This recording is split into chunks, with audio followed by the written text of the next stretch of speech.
I'd like to clear up something worrying most tax practitioners and financial advisors, and this concerns whether or not you can use capital gains income in determining the amount of taxable income or remuneration in the 27.5% retirement fund rule.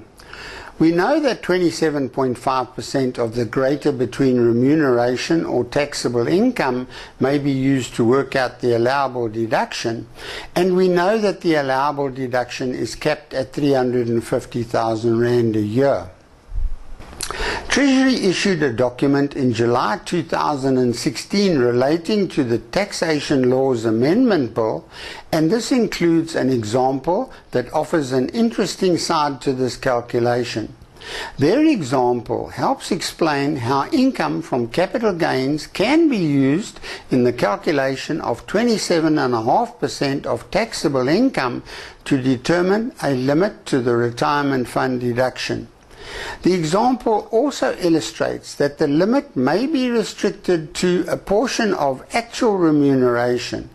Let's have a look at the workings and figures in variations of Treasury's example. In our example, we can see a salary of 175,000 Rand plus 10,000 Rand other remuneration income.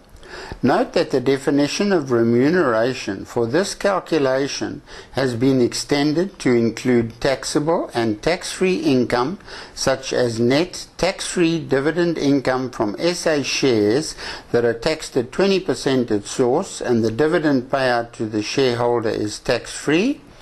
Also income from private trade, rates income, etc. This taxpayer also made a 790,000 Rand capital gain profit.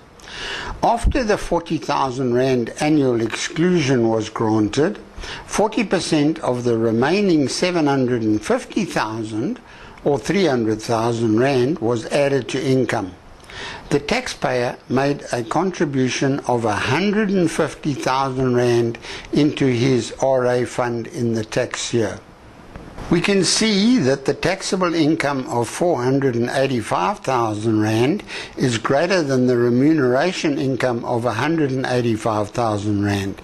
So our limit for a claim for retirement fund contributions is 27.5% of 485,000 taxable income, or 133,375.